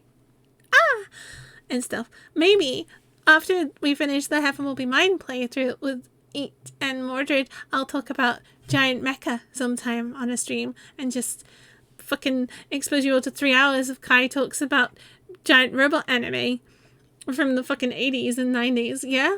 Fucking do it. Alright. Wow.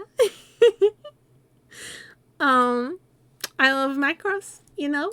That's, yep. And things like that. But yes, I had a good time. We'll have Howard. No derail. Thank you, Blake. Have a good night. Thank you. Thank you, Dan. Good night. Good night, everyone. Have a good time. Give Comfy Cat Boy your love. See you next time. Thank you again for joining me, and I hope you all enjoyed our short, cute horror games. Good night. Bye bye bye. Wah.